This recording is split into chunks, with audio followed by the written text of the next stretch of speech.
So getting into a big long barbecue cook, this is kind of, in my opinion, an inexpensive piece of meat.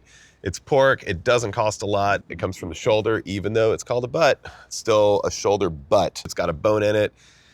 And it's pretty easy to cook. You just have to cook it till it's really, really tender. I think this thing should take about 10 hours. It's gonna cook unwrapped for about 8 hours, wrap it real tight in foil after it's got a really nice crust on it, and then we'll finish it out for about 2 hours, hopefully. We're gonna start off with a cooker at 270. So you have a lot of wiggle room. If you kind of mess it up a little bit, it's still gonna be really, really good. I know that I'm shooting for about 200 degrees, but once it's getting about to 200, I'll start gradually going by feel. So I want to probe it through the foil. I don't want to make a bunch of holes. And when I start poking a thermometer through the top of the foil, I'm going to see how it feels. Does the meat feel firm? Does it feel kind of tacky?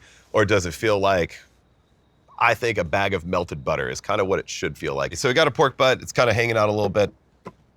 Gonna make a rub. For smaller pieces of meat, I usually start with 2 parts black pepper to 1 part salt. This is a pretty big chunk, so I'm gonna do equal parts black pepper, equal parts salt. I feel pretty good about using a lot of mustard or hot sauce, putting a good slather on there. It doesn't really matter because it's all getting mixed back together and it's gonna be super good. And I think the more seasoning that I get on the outside of this, once it's cooked and once those little chips of bark get mixed in and get integrated back into the meat once it's pulled, it's kind of better for it. The inside of this stuff is kind of bland, so I'm gonna season it pretty heavy. It's a big piece of meat, a lot of salt. I like to put a little bit of paprika in there, just for color. You can't really taste it, but it'll give it a nice redness. It'll kind of melt into the meat a little bit. It'll just make a really pretty mahogany color. For me, I really want to taste the flavor from the post oak that I'm cooking with, so I like to keep my rub super duper simple. Want to taste the meat, want to taste the wood, and I just want to have clean flavors. I don't want anything on my palate that feels muddy or tastes confusing or maybe that conflicts with the smoke. I prefer to cook bone-in pork butts. A lot of times at the store, it'll be bone out. If you get a bone out, it's gonna be a pork butt that's kind of butterflied out, so it's kind of hard to cook it in one big lump. So always get bone in. Once we're done, if you can twist the bone and slide it out, that's a really easy way to know that it's tender. And that's kind of the old school way. It's like, oh, cook it till the bone slides out. But you can't slide out the bone if there's no bone. So buy a bone-in pork butt. There's very minimal trimming on this. It's gonna get pulled apart later, so it doesn't really matter a whole lot. A pork butt or pork shoulder butt is a really simple piece of meat. It's square, it's already shaped well. There's not much knife work to really do. I'm gonna leave all this stuff because it's gonna kind of cook down.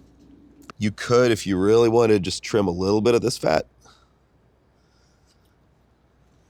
but you sure don't have to. It's more about just like working on a fire. The amount of flavor that you get into this thing before it gets wrapped in foil, that's where the tricky part is on cooking a pork shoulder.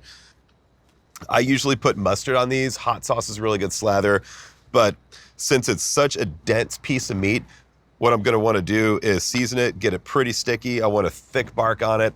I do want that bark to kind of flake off. As the meat shrinks with an excessive amount of mustard, the bark will actually stay the same size as the meat shrinks. So later on, it's gonna shrink, the fat's gonna split, and all the seasoning that sticks to the mustard is actually gonna flake off and mix in with the meat later. So I'm gonna be pretty liberal in all this stuff.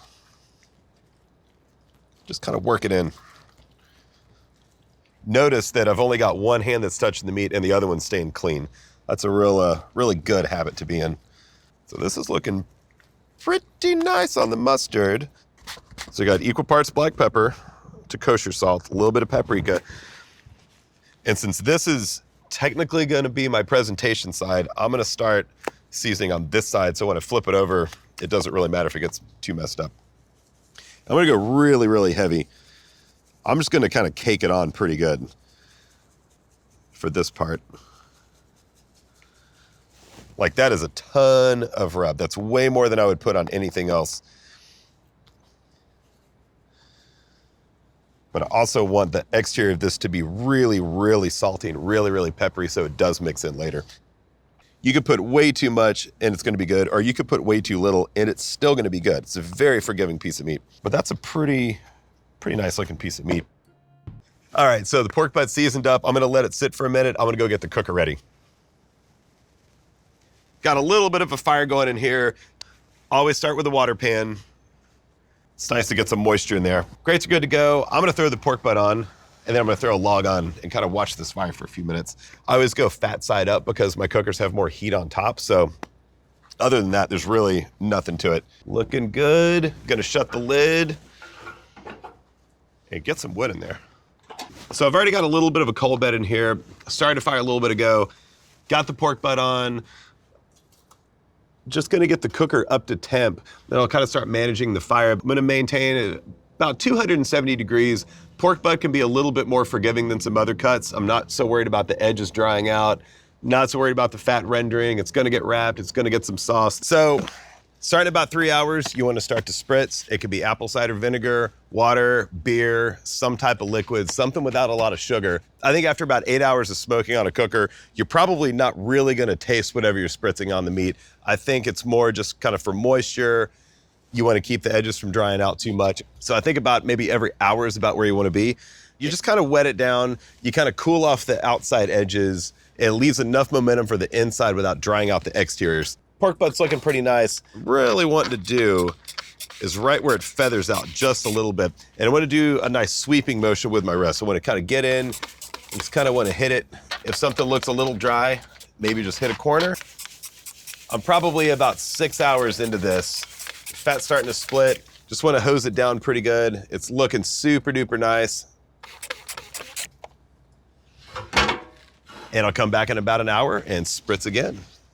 So on the pork butt, starting at about 3 hours, you want to start to spritz. Do so for about every hour until you get to about 8 or 9 hours. When you see the fat cap split, that's when you want to wrap it. So the pork butt's been in for about 8.5 hours right now. Definitely time to wrap in foil. What I'm looking to do here is I want enough foil where I can wrap it about 4 times over. So that's gonna be the width of the pork butt. Shiny side up. I want the dull side out, so when I wrap it, it doesn't reflect heat, it actually absorbs a little bit more. So I'm gonna grab a towel. Towels, it's hot, be kind of careful. Don't want to knock any bark off or anything. If you remember, we actually put way too much rub on this. We put a lot of mustard on it, and I really wanted this bark just to be able to flake off. So it's really crusty. You can see the fat that's kind of rendering underneath. It's looking sort of soft. It's kind of oozing out right there. It's got plenty of moisture. Kind of the biggest cue that I'm looking for when I know a pork butt's getting about ready to wrap is when this fat cap splits. So this happens about 8-ish hours, somewhere in there. All the stuff's cooking, the meat shrinks, the fat shrinks, and then that bark just splits apart. So that's my visual cue. The internal temperature doesn't really matter that much, but what you really want is just a good bark, and you wanna make sure it's got plenty of fat. There's a lot of connective tissue in a pork butt, and I want that to cook out in the bag. So I'm gonna wrap it, and I'm just gonna give it one last little spritz. There's no sauce or anything. Keep in mind, this is double layered right here on the foil. So my first one's gonna go real tight like that. I'm gonna wrap that. I'm gonna make these little wings where they kind of stick out a little bit. Roll it over. And then each time you roll it over, these wings actually fold in on themselves. Go about like that, really nice and tight. Put it back on. Probably gonna take about another hour and a half, 2 hours. It's gonna cook in its own juices. That bark's gonna get all soft. Eventually we'll crack this thing open and we'll just pull it by hand. Gonna get this thing cooking again. Hitting about the 10-hour mark right now. I suspect this thing's looking pretty good. What I'm really looking for, it's kind of hard to tell how it feels because there's so much foil on it, but if it kind of feels a little squishy and I can kind of feel the pork starting to break and kind of pull off the bone inside, I don't want to open it up yet because I don't want anything to steam out of it. But we can use our trusty thermometer. Got a couple holes. You're going to hit a bone in here if you start poking around. So kind of, oh, there's that bone. So I'm going more by feel than by temperature. It feels pretty nice and tender. So I'm looking for is about 203, 205, 206, somewhere around in there. It's really more by feel. Like right there feels a little bit tight, and it's at 203.3. And that's about right. So it's gonna carry over into tenderness from here on out. It feels really good. The meat doesn't really want to grab the thermometer, but I can tell that right there, right in the middle, feels just a little bit tight. See how it just kind of has a little bit of bounce to it? There's just a little bit of grip on the probe. And it's just the same thing. You can use a cake tester. Doesn't really matter what the temperature is too much. Even though it reads 204 right now, it just kind of wants to hang on a little tiny bit. But judging by it, it's just that one little spot in the middle that's maybe not quite tender enough. I think that little spot is gonna get tender in carryover. So I'm calling this pork butt done. I think we would overcook the outsides if I put it back on the cooker. So we're just gonna let it hang out, gonna let it rest. It's probably gonna take about 45 minutes to an hour.